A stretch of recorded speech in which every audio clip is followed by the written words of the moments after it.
ہمارے جو بزرگان دین ہیں گنگو کے اندر جو گنگو مشہور ہے یہاں کے بزرگوں کی وجہ سے ہے، تو ہمارے علماء نے عربی میں بھی گنگو کے بزرگوں کے حالات لکھے۔ حضرت مولانا ابو الحسن علی میاں ندوی رحمۃ اللہ علیہ ان کے جو والد تھے انہوں نے علماء کی سوانح عربی کے اندر لکھی، اس میں گنگو کے بزرگوں کا بھی ذکر ہے، تو عربی میں بھی لکھی گئی اور فارسی میں بھی لکھے گئے، افغانستان میں اور ایران میں دوسرے ممالک جہاں فارسی بولی جاتی ہے تو وہاں بھی یہاں کے بزرگوں کے واقعات عربی میں بھی لکھے گئے، فارسی میں بھی لکھے گئے، اردو میں بھی لکھے گئے اور ہندی میں بھی لکھے گئے۔ تو میں نے کئی سالوں پہلے 4 بزرگوں کے مختصر حالات ہندی میں لکھے، جماعت آئی نظام الدین سے میں نے ان کو دیا، اور بھی بزرگوں کو دی کتاب، تو انہوں نے کہا بھائی ہندی میں لکھی آپ نے، اردو میں لکھو۔ میں نے کہا کہ اردو میں تو بہت لکھی ہوئی ہے، اردو بہت سارے لوگ پڑھے ہوئے نہیں، اس لیے میں نے ہندی میں لکھی۔ کہ بھائی ہندی میں نہیں اردو میں لکھو۔ میں نے کہا اردو میں تو لکھی ہوئی ہے پہلے سے، کہ بھائی اردو میں لکھی ہوئی ہے ٹھیک ہے، لیکن یہ تمہاری جو ہندی کی ہے اس کو بھی اردو میں لکھو۔ تو پھر میں نے اردو میں بھی اس کو منتقل کیا۔ تو آج میرا دل چاہا کہ ہم یہاں بزرگوں کے واقعات بھی، ان کے حالات بھی سن لیں، اور خانقاہ میں آنے کا کیا مقصد ہے اور خانقاہ کیوں قائم ہے۔ ہمارے ایک بہت بڑے عالم حضرت مولانا مفتی تقی عثمانی جو ہمارے شیخ ہیں، ہم نے ان سے اجازت لی حدیث شریف کی جب وہ آئے تھے یہاں، تو ان کا ایک بہترین مضمون ہے جو انشاءاللہ اس کتاب کے بعد پڑھا جائے گا۔ پھر ایک کتاب الحمدللہ اور ابھی ہفتے چھپ کر آئی، خانقاہ محمدیہ شیر علی مسجد کے مختصر رات اور دن کے معمولات، وہ بھی اس کے بعد پڑھی جائے گی۔ تو آج یہ 3 چیزیں پڑھی جانی ہیں انشاءاللہ، اور میں جلدی جلدی پڑھتا ہوں۔ علماء نے لکھا کہ طالب علم کو پڑھنے میں جلد اس کو پڑھنے والا ہونا چاہیے، پڑھنے میں بھی جلدی کرے اور لکھنے میں بھی جلدی کرے اور چلنے میں بھی جلدی کرے، یہاں تک کہ کھانے میں بھی جلدی کرے۔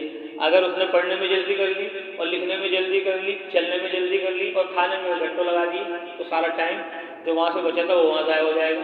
تو اس لیے پڑھنے میں بھی جلدی اور لکھنے میں بھی جلدی اور چلنے میں بھی جلدی اور کھانے میں بھی جلدی۔ اس لیے میں کہتا رہتا ہوں جماعتوں میں ساتھیوں کو کہ بھائی ہاتھ میں یا گاٹ میں، ہاتھ میں یا گاٹ میں، سمجھ گئے ہم جگڑ والے ان کو مزہ آ گیا۔ اب قصبے والے بھی گنگو والے بھی ہیں، ہم ان سے کہتے ہیں بھائی یا تو پلیٹ میں یا پیٹ میں، پلیٹ میں نظر آ رہا ہو یا پیٹ میں نظر آ رہا ہو، بس دیر نہ لگاؤ کھانے میں، کھانے میں کیا کرو جلدی کرو۔ تو جلدی پڑھنا بھی یہ ایک بہت بڑی اللہ کی طرف سے نعمت ہے، کیونکہ ہر ایک سے جلدی پڑھا نہیں جاتا۔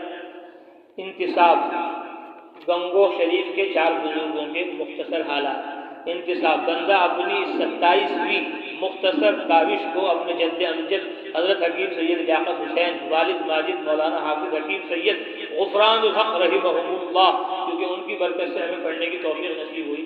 تو یہ بھی ایک بات ہے، حضرت مولانا شیخ علی تھانوی رحمۃ اللہ علیہ نے فرمائی، مشہور یہ ہو گیا کہ بھئی استادوں کا درجہ جو ہے وہ ماں باپ سے بڑا ہوا ہے، استادوں کا درجہ ماں باپ سے بڑا ہوا ہے۔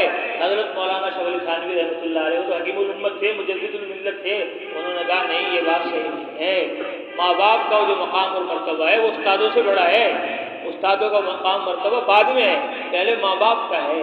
اللہ فرما رہے ہیں قرآن میں وَقَضَىٰ رَبُّكَ أَلَّا تَعْبُدُوا إِلَّا إِيَّاهُ وَبِالْوَالِدَيْنِ إِحْسَانًا، کہ اللہ نے تیرے رب نے حکم دیا کہ اللہ ہی کی عبادت کرو، وَبِالْوَالِدَيْنِ إِحْسَانًا، اور اپنے ماں باپ کے ساتھ اچھا سلوک کرو۔ تو ماں باپ کا جو درجہ ہے وہ استادوں سے بھی بڑا ہے۔ استاد کے پاس تو جب ہی جائے گا جب وہ ہوگا دنیا میں، جب دنیا میں ہے نہیں استاد کے پاس کہاں چلا جائے گا؟ تو دنیا میں آنے کا ذریعہ اس کے ماں باپ بنے، تو اس لیے ماں باپ کا درجہ استادوں سے بڑھا ہوا ہے۔ تو اس لیے ہم نے پہلے اپنے والد کا ہی ذکر کیا اور والدہ کا ذکر کیا، کیونکہ ہم نے پڑھا ہوا تھا حضرت مولانا شیخ علی تھانوی رحمۃ اللہ علیہ کی بات۔ جیسے یہ مشہور ہو گیا کہ ماں باپ کا درجہ بعد میں استادوں کا پہلے ہے، ایسے یہ بھی مشہور ہے کہ بزرگوں کا صوفیہ کا مرتبہ بڑا ہوا ہے اور علماء کا کم ہے۔ نہیں، علماء کا مرتبہ تھانوی فرماتے بڑا ہوا ہے، صوفیہ سے بزرگوں سے بڑے علماء ہوتے ہیں۔ اسی طرح ماں باپ بڑے ہیں اساتذہ سے، ان کا درجہ بڑا ہوا ہے۔ فرماتے ہیں، فرمایا یہ لکھا میں نے، بندہ اپنی 27ویں مختصر کاوش کو اپنے جد امجد حضرت حکیم سید لیاقت حسین والد ماجد مولانا حافظ غفران رحمہ اللہ والدہ ماجدہ بارک اللہ فی عمرہا، اللہ ان کی عمر میں برکت فرمائے، شفا عطا فرمائے. اور پھر اس کے بعد مادر علمی مدرسہ اشرف العلوم رشیدی گنگو، اور اپنے تمام اساتذہ کرام جو بھی ہیں جنہوں نے الف باتہ پڑھایا، وہ بھی ناظرہ پڑھایا، وہ بھی حفظ پڑھایا، وہ بھی آگے عربی درجات پڑھایا جنہوں نے، وہ بھی کسی نے کوئی بیان کیا وہ بھی ہم نے ان سے سن لیا، وہ بھی ہمارے استاد ہو گئے. من علمنی حرفا فانا عبدہ، حضرت علی فرماتے جس سے میں نے ایک حرف سیکھ لیا وہ میرا استاد ہے، وہ میرا مالک ہے، میں اس کا غلام ہوں. فرمایا اور اپنے تمام اساتذہ کرام کی جانب منسوب کرنے کی سعادت حاصل کر رہا ہوں. عرض راحل الحمدللہ رب العالمین والصلاة والسلام علی سیدنا محمد وعلی آلہ واصحابہ اجمعین. اما بعد، بندے نے چند سالوں پہلے گنگو شریف کے 4 بزرگوں کے مختصر حالات ہندی زبان میں تحریر کیے تھے، اس لیے کہ مشائخ گنگو کے حالات عربی، فارسی اور اردو میں تفصیل کے ساتھ ہمارے اساتذہ کرام نے تحریر فرما دی ہیں. لیکن بندے کو بعض مشائخ نے فرمایا کہ اپنی مرتب کی ہوئی کتاب کو اردو زبان میں منتقل کرو. چنانچہ بندے نے مختصر اضافے کے ساتھ یہ چند اوراق آپ حضرات کی خدمت میں پیش کیے ہیں. اللہ تعالی ہم سب کو مشائخ کی عظمت محبت نصیب فرمائے، اور مشائخ کی طرح بزرگان دین کی طرح ہم سب کو بھی شریعت سنت کا اتباع نصیب فرمائے. آمین ثم آمین. ابو عبداللہ سید محمد سفیان گنگوئی، مدرسہ محمدیہ تبلیغ القرآن والسنہ، شیر علی مسجد گنگو. اور یہ بھی خوش قسمتی کی بات ہے، اس پہ ابھی نظر پڑی، بروز بدھ 19 جمادی الاول 1441 15 جنوری 2020 کو یہ لکھا گیا تھا، اور آج ہے 2025. بروز بدھ ہے، بدھ کا ہی دن ہو گیا. جمادی الاول کا مہینہ چل رہا ہے تو جمادی الاول کا مہینہ بھی شامل ہوگی، آج ہی پڑھی جا رہی ہے یہاں، اور 2020 میں یہ لکھی گئی، اب 25 میں یہاں پڑھی جا رہی ہے بدھ کے دن، اور جمادی الاول کے مہینے میں 1441 میں لکھی گئی، اور یہاں 1447 میں 6 سال کے بعد پڑھی جا رہی ہے. قطب عالم شیخ عبدالقدوس گنگوہی رحمہ اللہ، آپ کی پیدائش 12 بنکی کے قصبہ رودوری شریف میں تقریباً 860 ہجری میں، اب چل رہا ہے 1447 اور 860 میں ان کی پیدائش میں ہوئی. آپ کے والد کا نام شیخ اسماعیل اور دادا کا نام شیخ صفی ہے. آپ 35 سال رودوری شریف میں رہے اور 35 سال ہی شاہباد پنجاب میں رہے، ابو ہریانہ میں. 930 ہجری میں گنگو آ کر اپنی کرامت اور شرافت سے گنگو کو گنگو شریف بنایا. آپ کو علم و عمل میں کمال حاصل تھا، حضرت محمد صلی اللہ علیہ وسلم کی سنتوں پر عمل کرنے میں کمال درجہ حاصل تھا. ان کے نزدیک بزرگی ہواؤں میں اڑنا اور پانی پر مسلح بچھانا نہیں تھا، بلکہ ان کے نزدیک سنتوں کی پابندی بزرگی کا معیار تھا. ایک مرتبہ حضرت ایک بزرگ کی ملاقات کے لیے تشریف لے گئے، وہاں جا کر معلوم ہوا کہ وہ بزرگ ہوا میں اڑ کر کہیں گئے ہیں. آپ نے کہا چلو ان کے حجرے کی زیارت کر لیں. وہاں جا کر دیکھا کہ وہ بزرگ جہاں نماز پڑھتے تھے وہاں ان کے ہاتھوں کے نشانات سجدے کی جگہ پر پڑے ہوئے تھے. حضرت نے نشانات کو دیکھا تو انگلیوں کے نشانات کو کھلا ہوا پایا. فرمایا یہ نماز میں بھی سنتوں کے پابند نہیں ہیں، یہ کیسے بزرگ ہیں؟ سنت تو ہے کہ بند ہونی چاہیے انگلیاں سجدے میں. اللہ تعالی ہم سب کو بھی سنتوں کو سیکھ کر ان پر عمل کرنے کی توفیق عطا فرمائے، اور رسم و رواج، شرک و بدعات سے ہماری اور پوری امت کی حفاظت فرمائے. آمین یا رب العالمین. شیخ عبدالقدوس گنگوہی رحمہ اللہ کے تمام فرزند بھی با کمال اور اہل فضل تھے. یہ حضرات دہلی میں تعلیم حاصل کرتے تھے. جب والد صاحب کی زیارت کے شوق میں حاضری کی اجازت چاہتے تو حضرت شیخ خود ہی تشریف لے جاتے تاکہ تعلیم میں نقصان نہ ہو. شیخ عبدالقدوس رحمہ اللہ نے بہت سی کتابیں بھی تحریر فرمائی. آپ کا انتقال 23 جمادی الثانی 944 ہجری میں نماز کی حالت میں ہوا. آپ کا مزار اقدس گنگو شریف کے حلقہ نمبر 7 میں ہے. شاہ ابو سعید نعمانی گنگوہی رحمہ اللہ، شاہ ابو سعید کے والد کا نام شیخ نور تھا. آپ کی والدہ شیخ جلال الدین کی بیٹی تھی. شاہ ابو سعید نے شروع میں فوج میں ملازمت کی. جب اس کے خدا نے غلبہ کیا تو شیخ جلال الدین کے حکم سے شیخ نظام الدین کی طرف متوجہ ہوئے. گنگوہ سے بلخ کا پیدل سفر فرمایا. شیخ نظام الدین نے استقبال کیا اور خوب خاطر تواضع کی. جب کئی دن گزر گئے تو شاہ ابو سعید نے کہا حضرت میں گنگوہ سے یہاں کھانے پینے کے لیے نہیں آیا. شیخ نظام الدین نے فرمایا جو آنے کی خاص وجہ ہے بیان فرمائے. کہا وہ دولت لینے آیا ہوں جو آپ میرے گھر سے لے کر آئے ہیں. یہ سنتے ہی شیخ کا رنگ بدل گیا. فرمایا اگر وہ دولت لینا چاہتے ہو تو پھر یہ شان و شوکت چھوڑ دو. آج سے گرم پانی کرنا تمہاری ذمہ داری. حمام جھونکو اور خانقاہ کے نگران سے فرمایا کہ ان کو لنگر کی روٹی صبح شام دے دیا کرو، اور فرمایا جب تک ہم اجازت نہ دیں اس وقت تک ہمارے سامنے نہ آؤ. نہ ذکر بتلایا نہ شغل، بس نماز روزہ کرتے رہو اور حمام جھونکتے رہو. اسی حالت میں ایک عرصہ گزر گیا. اس کے بعد شیخ نے بھنگن سے فرمایا آج کوڑا ابو سعید پر ڈال دو. بھنگن نے ایسا ہی کیا. شاہ ابو سعید نے غصے سے فرمایا نہ ہوا گنگو کہ تجھے بتاتا. بھنگن نے شیخ کو بتایا کہ ابو سعید نے یہ کہا. شیخ نے فرمایا ارے ابھی تو خناس دماغ میں گھسا ہوا ہے، گنگو کی ریاست کی بو ابھی نکلی نہیں، ابھی اور حمام جھونکنا پڑے گا. اسی طرح ایک عرصہ اور گزر گیا. شیخ نے دوبارہ بھنگن کو پھر وہی حکم دیا. اس نے پھر ویسے ہی کیا. اس دفعہ شاہ ابو سعید نے کچھ نہیں کہا مگر تیز نظروں سے گھور کر دیکھا. شیخ نے یہ حال سن کر فرمایا کہ ابھی کثر باقی ہے. ایک عرصے تک یہی خدمت جاری رہی. شیخ نے بھنگن کو پھر وہی حکم دیا. اس نے پھر ویسے ہی کیا. اس وقت شاہ ابو سعید کا نفس بالکل مل گل گیا تھا. کوڑا جو گر گیا تھا اس کو اپنے اوپر ڈالنے لگے. بھنگن نے شیخ کو جا کر بتایا تو شیخ نے فرمایا اللہ کا شکر ہے کہ پہلا قدم طے ہو گیا، بڑائی نکل گئی۔ اس مجاہدے کے بعد شاہ ابو سعید کو اتنی عزت ملی کہ شیخ کی مجلس میں آ جایا کریں اور بات سنا کریں۔ پھر کچھ دنوں بعد ذکر بتایا، ذکر شروع کرنے کے بعد کچھ حالات اور کیفیات طاری ہوئی تو شیخ کو معلوم ہوا کہ ابو سعید میں خود پسندی پیدا ہو گئی، تو فوراً ذکر و شغل چھڑا دی اور شکاری کتوں کی خدمت سپر کر دی۔ ایک دن شاہ ابو سعید کو ان کو جنگل میں لے گئے، جب ان کو شکار نظر آیا تو کتے اس کے پیچھے دوڑے۔ شاہ ابو سعید کچھ دور تک زنجیر کو پکڑے ہوئے ان کے ساتھ دوڑتے رہے، آخر کہاں تک دوڑتے، تھک گئے اور شکاری کتے ان کے قابو سے باہر ہو گئے۔ ان کو فکر ہوا کہیں زنجیر ہاتھ سے چھوٹ کر کتے بھاگ نہ جائیں اور شیخ ناراض نہ ہو جائیں۔ انہوں نے زنجیر کو اپنی کمر سے باندھ لیا، پھر اس طرح دوڑتے دوڑتے گر گئے۔ کتے بھاگے جا رہے تھے اور یہ گھسٹتے جا رہے تھے، کبھی ڈھیلوں میں سر لگتا، کبھی کانٹوں سے بدن زخمی ہوتا۔ اسی حالت میں ان پر غیبی فضل ہوا کہ ایک خاص تجلی ان پر ہوئی جس کے مزے نے تمام تکالیف کو بھلا دیا۔ ادھر شیخ کو کشف ہوا، خادموں سے فرمایا ابو سعید پر فضل ہو گیا، جاؤ انہیں جنگل سے اٹھا لاؤ۔ خدام ادھر دوڑے اور ادھر شیخ نظام الدین رحمۃ اللہ علیہ پر شاہ عبد القدوس رحمہ اللہ کی روحانیت منکشف ہوئی اور فرمایا نظام الدین تم کو اس سے زیادہ مشقت لینے کا بھی حق تھا کہ تم استاد ہو، مگر ہم نے تو تم سے اتنی مشقت نہیں لی تھی۔ شیخ نظام الدین رحمہ اللہ پر اس کا بڑا اثر ہوا۔ شاہ ابو سعید کے سامنے آتے ہی ان کو محبت سے سینے سے لگایا اور پھر ذکر و شغل میں لگا دیا اور خاطر تواضع ہونے لگی۔ آخرکار شیخ نے اپنا خلیفہ بنا کر گنگوہ واپس کیا۔ شاہ ابو سعید واپسی کے بعد ایک عرصے تک گمنامی میں رہے، لیکن شیخ صادق کی بیعت کے بعد آپ کی طرف لوگوں کی توجہ بڑھ گئی۔ آپ کا انتقال 2 ربیع الاول یا 2 ربیع الثانی 1040 ہجری میں ہوا۔ آپ کا مزار شریف بھی گنگو شریف کے حلقہ نمبر 7 ہی میں ہے۔ آج ہم لوگ دین و ایمان کی دولت اپنے گھروں میں راحتوں کے ساتھ حاصل کرنا چاہتے ہیں۔ آج ہم لوگ دین و ایمان کی دولت اپنے گھروں میں راحتوں کے ساتھ حاصل کرنا چاہتے ہیں، حالانکہ ہمارے بزرگوں نے دین و ایمان کو ملکوں اور صوبوں کا سفر کر کے مشقتوں کے ساتھ حاصل کیا تھا۔ اس لیے میری درخواست ہے کہ بزرگوں کے اس مجاہدانہ طرز کو پھر سے زندہ کیا جائے تاکہ ان کے جیسا ایمان و یقین حاصل ہو کر دنیا اور آخرت میں کامیابی کا ذریعہ بنے۔ ہم بلخ نہیں جا سکتے تو خانقاہ محمدیہ میں آ جاؤ۔ امام ربانی مولانا رشید احمد گنگوہی رحمۃ اللہ علیہ، آپ کے والد ماجد کا نام مولانا ہدایت احمد تھا، ان کا انتقال 35 سال کی عمر میں ہو گیا تھا۔ مولانا رشید احمد کی پیدائش 6 ذی القعدہ بروز پیر 1244 ہجری مطابق 1829 چاش کے وقت گنگو میں ہوئی۔ یتیمی اور پیر کے دن کی ولادت کی سنت بھی فضل خداوندی سے حاصل ہو گئی۔ آپ کے سب سے پہلے استاد میاں جی قطب بخش تھے، جن سے آپ نے تعلیم کی شروعات ہی میں ذہانت اور سمجھداری کے تعریفی کلمات سنے۔ آپ نے فارسی کی تعلیم اپنے ماموں مولانا تقی صاحب سے حاصل کی اور کچھ حصہ مولانا محمد صاحب سے پڑھا۔ عربی نحو و صرف کی کتابیں مولوی محمد بخش سے رامپوری سے پڑھی، پھر 1261 ہجری میں علم حاصل کرنے کے لیے دہلی تشریف لے گئے اور حضرت مولانا مملوک علی اور دوسرے حضرات سے علوم حاصل کر کے 21 سال کی عمر میں اپنے وطن گنگو واپس تشریف لائے اور پڑھنے پڑھانے میں مشغول ہو گئے۔ مختلف علوم کے پڑھانے کا سلسلہ 1300 ہجری تک جاری رہا۔ 1301 ہجری سے صرف حدیث پاک کی تعلیم کا مشغلہ رہ گیا۔ اکیلے حدیث کی تمام کتابیں پڑھاتے، شوال میں حدیث کا دورہ شروع ہوتا اور شعبان میں مکمل فرما دیتے۔ دارالعلوم دیوبند میں دورہ حدیث کے شروع ہونے سے 14 سال پہلے گنگوہ میں دورہ حدیث ہوتا رہا۔ آپ حضرت حاجی امداد اللہ مہاجر مکی رحمۃ اللہ علیہ سے بیعت ہوئے۔ بیعت کے وقت امام ربانی نے حضرت حاجی صاحب سے کہا حضرت مجھ سے ذکر و شغل اور محنت و مجاہدہ کچھ نہیں ہو سکتا اور نہ رات کو اٹھا جائے گا۔ حاجی صاحب نے مسکرا کر فرمایا اچھا کیا حرج ہے۔ رات کے وقت جب حاجی صاحب تہجد و اذکار کے لیے اٹھے اور وضو فرما کر مسجد تشریف لے گئے تو امام ربانی بھی بیدار ہو کر وضو فرما کر مسجد کے دوسرے کونے میں تہجد اور ذکر میں مشغول ہو گئے۔ خود فرمایا کرتے تھے حضرت مولانا گنگوہی، خود فرمایا کرتے تھے کہ اس وقت گلا اچھا تھا اور طاقت بھی تھی، خوب زور سے ذکر کیا۔ صبح کو حاجی صاحب نے فرمایا تم نے تو ایسا ذکر کیا جیسے کوئی بڑا ماہر ذکر کرنے والا ہو۔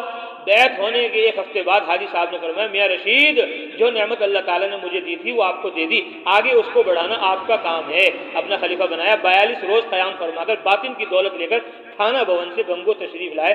آپ سے بڑے بڑے علماء اور اولیاء نے علوم ظاہری اور باطنی حاصل کیے۔ آپ نے تقریباً 14 کتابیں بھی تحریر فرمائی ہیں۔ آپ کا فیض مولانا رشید احمد کا فیض مدارس خانقاہ اور تبلیغی مراکز سے سارے عالم میں جاری و ساری ہے۔ اللہ تعالیٰ قیامت تک جاری و ساری رکھے، آمین۔ آپ کی وفات 8 جمادی الثانی 1223 ہجری مطابق 1905 بروز جمعے کی اذان کے وقت ہوئی۔ آپ کا مزار اقدس بھی گنگو شریف کے حلقہ نمبر 7 ہی میں ہے۔ حضرت مولانا الیاس صاحب کاندھلوی رحمۃ اللہ علیہ فرماتے تھے کہ 2 ہی غم میری زندگی میں سب سے بڑھ کر ہوئے، ایک والد کا انتقال اور ایک حضرت گنگوہی کی وفات۔ اور فرمایا ہم تو ساری عمر کو رونا اسی روز رو لیے جس روز حضرت گنگوہی رخصت ہوئے۔ اور فرمایا کہ حضرت گنگوہی رحمہ اللہ اس زمانے کے قطب ارشاد اور مجدد تھے، لیکن مجدد کے لیے ضروری نہیں کہ سارا تجدیدی کام اسی کے ہاتھ پر ظاہر ہو، بلکہ اس کے آدمیوں کے ذریعے جو کام ہو وہ سب بالواسطہ اسی کا ہے۔ جس طرح خلفائے راشدین خاص طور سے حضرات شیخین ابو بکر عمر رضی اللہ تعالیٰ عنہ کا کام حقیقت میں رسول اللہ صلی اللہ علیہ وسلم ہی کا کام ہے۔ اور فرمایا مجھے جو کچھ ملا وہ گنگو ہی سے ملا، گنگو والوں کو دینے کے لیے سوائے دعوت و تبلیغ کے میرے پاس کوئی تحفہ نہیں۔ اللہ تعالیٰ ہم سب کو اس تحفے کی قدردانی کی توفیق عطا فرمائے اور اس دولت کو لے کر سارے عالم میں جاتے رہنے کی توفیق عطا فرمائے۔ یہ نہیں کہ خانقاہ میں آ گیا اور چھٹی ہو گئی تبلیغ کی، نہیں، سارے عالم میں جاتے رہنے لینے کی توفیق عطا فرمائے اور اس نعمت کو ہمارے اندر ایمان و اسلام کے آنے کا ذریعہ فرما کر دنیا اور آخرت میں کامیابی عطا فرمائے، آمین ثم آمین۔ یہ 3 بزرگ ہو گئے۔ چوتھے بزرگ فقیہ الامت حضرت مولانا مفتی محمود حسن صاحب گنگوہی رحمہ اللہ، آپ کے والد کا نام مولانا حامد حسن اور دادا کا نام محمد خلیل ہے۔ آپ کا سلسلہ نسب حضرت ابو ایوب انصاری رضی اللہ تعالیٰ عنہ سے ملتا ہے۔ حضرت مفتی صاحب کی پیدائش 10 جمادی الثانی 1325 ہجری مطابق 21 جنوری 1907 میں ہوئی۔ آپ کی پیدائش کے وقت ایک اللہ والے نے کہا تھا حضرت مولانا رشید احمد کا بدل آ گیا۔ آپ نے قرآن مجید گنگوں میں حافظ کریم بخش صاحب نابینا سے پڑھا، میزان منشیب اپنے والد ماجد سے پڑھی، 1431 میں مظاہر العلوم سہارنپور میں داخل ہوئے، اس کے بعد دارالعلوم دیوبند میں داخل ہو کر 1351 میں فراغت حاصل کی۔ فراغت کے بعد آپ نے 20 سال تک افتاء اور پڑھنے پڑھانے کے فرائض مدرسہ مظاہر العلوم سہارنپور میں انجام دیے۔ اس کے بعد تقریباً 14 سال تک مدرسہ جامع العلوم کانپور میں افتاء کے منصب پر فائز رہے۔ 1385 میں آپ کو دارالفتاء دارالعلوم دیوبند میں مفتی کے منصب کے لیے منتخب کیا گیا، جس پر آپ تا حیات پوری زندگی فائز رہے۔ وہیں سے آپ کو مفتی اعظم اور فقیہ الامت کے القاب سے نوازا گیا۔ آپ حضرت شیخ الحدیث مولانا زکریا کاندھلوی رحمہ اللہ کے بڑے خلفاء میں شمار ہوتے ہیں۔ مولانا زکریا خلیفہ مولانا خلیل صاحب کے اور مولانا خلیل مولانا رشید احمد گنگوہی کے۔ آپ حضرت شیخ الحدیث مولانا زکریا کاندھلوی رحمہ اللہ کے بڑے خلفاء میں شمار ہوتے ہیں اور آپ کے دیے ہوئے فتوے فتاوی محمودیہ کے نام سے 20 جلدوں میں شائع ہوئے ہیں، اور ان کے علاوہ آپ نے بہت سی اہم کتابیں لکھی، اور آپ نے ان تمام تر تعلیمی تصنیفی تربیتی مصروفیتوں کے باوجود عمومی دعوت و تبلیغ کے مراکز سے وابستہ رہے، اور آپ نے حضرت مولانا الیاس صاحب رحمہ اللہ کے ساتھ بہت سی مرتبہ میوات کے سفر فرمائے، مختلف جگہوں پر جماعتیں لے کر گئے، اجتماعات میں بیان فرمائے، اور جماعت کے سلسلے میں آنے والے اشکالات اور اعتراضات کے تسلی بخش جوابات تحریر فرمائے، جو فتاوی محمودیہ میں تفصیل کے ساتھ موجود ہیں، جن میں سے چند یہ حضرت نے لکھا تبلیغی جماعت کا مقصد دین سیکھنا، اس کو پختہ کرنا اور دوسروں کو دین سکھانے پختہ کرنے کے لیے آمادہ کرنا ہے، اور اس جذبے کو عام کرنے کے لیے طویل سفر بھی اختیار کیے جاتے ہیں۔ جس طرح مرد اپنے دین کو سیکھنے اور پختہ کرنے کے لیے محتاج ہیں، عورتیں بھی محتاج ہیں، اور گھروں میں عام متن اس کا انتظام نہیں ہے، اس لیے اگر لندن یا کسی بھی دور دراز مقام پر عورت محرم کے ساتھ حدود و شرع کے پابندی کا لحاظ رکھتے ہوئے جائیں اور کسی کے حقوق تلف نہ ہو تو شرعاً اس کی اجازت ہے، بلکہ مستورات کا جماعتوں میں جانا حضرت فرماتے ہیں بلکہ دینی اعتبار سے مفید اور اہم ہے۔ حضرت نے لکھا کہ جہاد کو تلوار کے ساتھ خاص کر دینا قرآن و حدیث کی روح سے غلط اور بالکل غلط ہے، بلکہ جہاد کی آیات و احادیث عام ہیں، سب قسموں کو شامل ہیں۔ اسی طرح خروج فی سبیل اللہ کا مفہوم بھی عام ہے۔ فتاوی محمودیہ جلد 1 میں اب 12 یا 14 میں حضرت نے لکھا ان جماعتوں میں ان پڑھ، کاشتکار، مزدور، تاجر، ملازمت پیشہ، اہل صنعت، کارخانہ دار، اہل علم، گریجویٹ، ہر طبقے کے لوگ ہوتے ہیں، اپنے خرچ سے سفر کرتے ہیں، کوئی 1 دن کے لیے نکلا، کوئی 2 دن، 3 دن، 10 دن، 20 دن، 40 دن، 4 مہینے، سال بھر، 3 سال کے لیے، جس کو جتنا وقت ملا وہ نکلا۔ ہر آدمی اپنے بڑے سے سیکھتا ہے اور چھوٹوں کو سکھاتا ہے، کسی نے کلمہ، کسی نے نماز سیکھی، کسی نے ترجمہ مطلب سیکھا، کسی نے حدیثیں سیکھی۔ پھر یہ لوگ گشت کے لیے نکلتے ہیں اور اپنے بھائیوں کے پاس جا کر نہایت ہمدردی اور دل سوزی سے ان کی خوشامد کر کے ان کو مسجد لاتے ہیں، دین کی اہمیت بتلاتے ہیں، نماز کی طرف توجہ دلاتے ہیں، کوئی وضو کراتا ہے، کوئی الحمد یاد کراتا ہے، کوئی قل هو اللہ یاد کراتا ہے، کوئی اتحیات یاد کراتا ہے، مسجد میں عموماً رات گزارتے ہیں، اعتکاف کی نیت کرتے ہیں، نوافل پڑھتے ہیں، تہجد کا سب کو عادی بناتے ہیں، دعا میں روتے ہیں، پیدل سفر کرتے ہیں، گاؤں در گاؤں پھرتے ہیں، بس اور ٹرین سے بھی سفر کرتے ہیں، ہر جگہ سیکھنا سکھانا جاری رکھتے ہیں، جہازوں میں بھی، حاجیوں میں بھی کام کرتے ہیں، بندرگاہ پر، جدے میں، مکہ مکرمہ میں، مینا میں، عرفات میں، مدینہ منورہ میں، سب جگہ یہ جماعتیں کام کرتی ہیں، ہندوستان سے باہر دوسرے اسلامک ملکوں اور غیر اسلامک ملکوں میں بھی جاتی ہیں۔ ان جماعتوں کی کوششوں سے بہت بڑی تعداد نے پورا علم دین حاصل کیا، بہت بڑی تعداد نمازی بن گئی، روزہ رکھنے لگی، باقاعدہ زکوٰۃ دینے لگی، صحیح طریقے پر حج ادا کرنے لگی۔ اس جماعت کی وجہ سے بہت سی بدعات ختم ہو گئی، سنت پر لوگوں نے عمل شروع کر دیا۔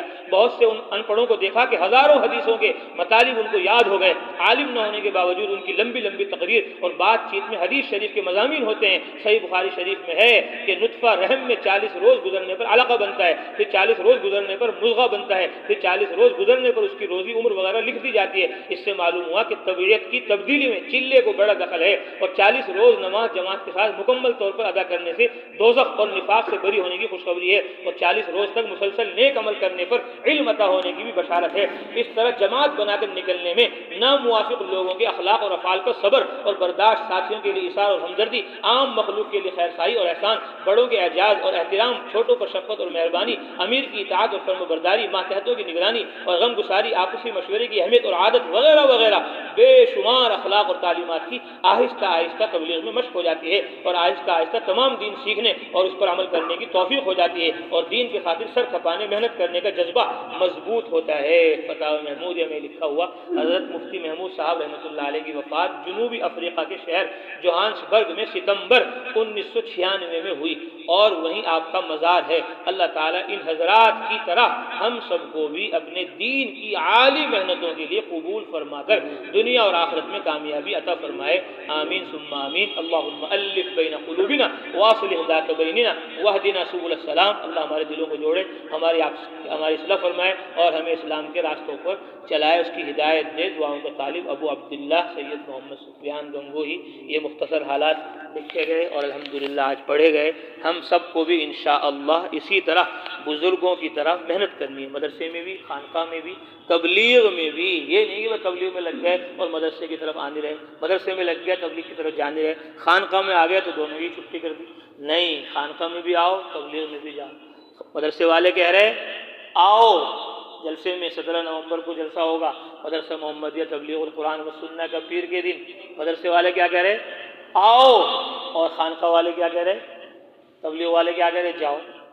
جب مدرسے والے بلائیں تو آ جاؤ، اور جب تبلیغ والے کہیں جاؤ تو چلے جاؤ، چلے میں 4 مہینے میں، سال میں، 2 سال میں۔ اور خانقاہ والے کیا کہہ رہے ہیں، بھائی مدرسے والے بھی آؤ اور تبلیغ والے بھی آؤ، دونوں آؤ اور دونوں اللہ کا ذکر کر کر اپنی اصلاح کرو۔ اپنا تعلق جتنا اللہ سے مضبوط ہوگا اتنی ہی تعلیم ہوگی صحیح، اپنا تعلق جتنا اللہ سے مضبوط ہوگا اتنی ہی کیا ہوگی، تبلیغ ہوگی، اتنی ہی تعلیم ہوگی۔ ہم لوگ وہاں تھے، ابھی جوڑ تھا علماء کا، تو علماء ہوتے ہیں، کہنے لگے آپ کی کوئی کتاب نہیں آ رہی آج کل۔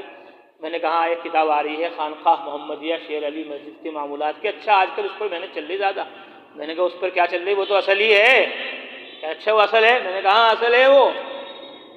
اور تبلیغ تعلیم، میں نے کہا یہ سوال ہی غلط ہے، یہ سوال ہی کیا ہے، غلط ہے کہ آج کل اس پر محنت چل رہی۔ اس پر نہیں، ہمیں سب پر محنت کرنی ہے، ہمیں خانقاہ پر بھی محنت کرنی ہے اور مدرسے پر بھی محنت کرنی ہے اور تبلیغ پر بھی محنت کرنی ہے۔ یہ نہیں کہ آج کل اس پر محنت چل رہی یعنی اس پر محنت زیادہ چل رہی خانقاہ پر، تبلیغ میں کم چل رہی۔ میں نے کہا نہیں، تم نے سوال غلط کیا، اس لیے تمہیں جواب ایسا ملا۔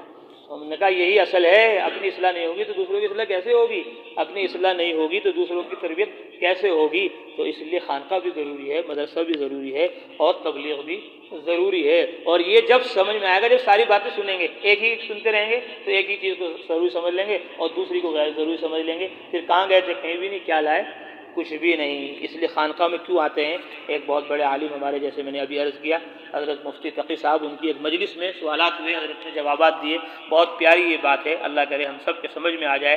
فرمایا تسبیح 12 تسبیح کی تفصیل، تصوف اور طریقت کا مقصد اصلی کیا ہے، خانقاہ کا اصلی مقصد کیا ہے، تصوف و طریقت پر بعض اعتراضات اور ان کے تسلی بخش جوابات۔ اس موضوع پر بہترین مبنی بر اعتدال اور علمی گفتگو۔ آج کے دن حضرت والا دامت برکاتہم العالیہ سے اصلاحی مجلس اور درس قرآن کے بعد مولانا زکریا مدنی سلمہ اللہ نے سوال کیا، حضرت احباب دور دراز سے تشریف لائے ہیں، آپ اگر اس آخری عشرے میں کچھ اضافی اذکار اور خصوصاً تسبیح 12 کے بارے میں حوالے سے ہم سب کے لیے کچھ تفصیل ذکر فرما دیں تو اچھا ہے۔ جواب، عام دنوں سے زیادہ، حضرت نے فرمایا رمضان میں عام دنوں سے زیادہ عام دنوں میں تلاوت کا جو معمول ہے اس سے 2 گنا جتنا زیادہ ہو کر لو۔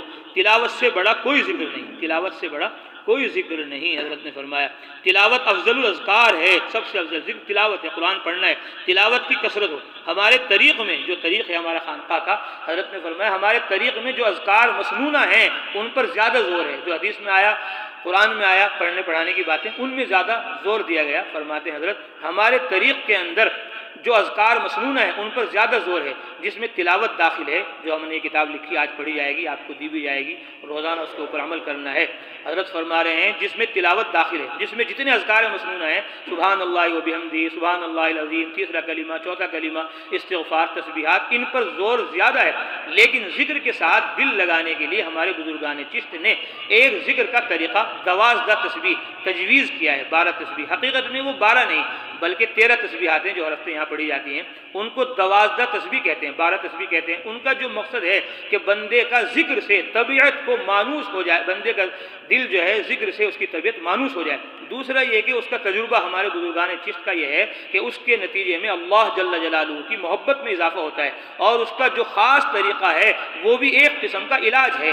اس کو مسنون نہیں کہا جا سکتا کہ سنت ہے، مسنون سمجھنا اس کو نہیں چاہیے، وہ مسنون نہیں ہے، لیکن علاج ہے۔ وہ یہ کہ اس میں جو لا الہ الا اللہ پڑھا جاتا ہے، اس کا بہترین طریقہ یہ بتایا گیا بزرگان چشت نے کہ آدمی 4 زانو بیٹھے، اور 4 زانو بیٹھ کر دائیں پاؤں کے انگوٹھے کی جو انگلی ہے اس سے اپنے بائیں ران کے نیچے جو ہڈی ہوتی ہے اس کو پکڑے، اور یہ اسے پکڑ کر یہ ذکر شروع کرے، لا الہ الا اللہ، اور جب لا الہ پڑھے تو جھکتے ہوئے سر کو اٹھائے اور الا اللہ کے ساتھ نیچے کی طرف لائے، اور جب لا الہ پڑھے تو دل میں یہ تصور ہو کہ میں نے اللہ کے سوا ہر چیز کو دل سے نکال دیا۔ الا اللہ جب کہیں تو یہ تصور ہو کہ اللہ کی محبت کو میں نے اپنے دل میں داخل کر دیا، گویا حرکت قلب کی طرف سے دائیں طرف کو ہوگی۔ لا الہ دل سے میں نے سب کچھ نکال دیا، الا اللہ سوائے اللہ کے۔ اس عمل کو ضرب کہتے ہیں، اور ضرب کی بھی 2 قسمیں ہیں، ضرب خفیف الا اللہ کو ذرا ہلکی آواز اور ہلکے جھٹکے سے کے ساتھ پڑھنا، اس کا طریق حضرت والا نے عملاً کر کے دکھایا۔ دوسرا ضرب شدید، ذرا اونچی آواز اور جھٹکے کے ساتھ، یہ بھی حضرت والا نے عملاً کر کے دکھایا۔ ضرب خفیف سے شروع کر کے ضرب شدید تک پہنچو گے۔ اچھا، اس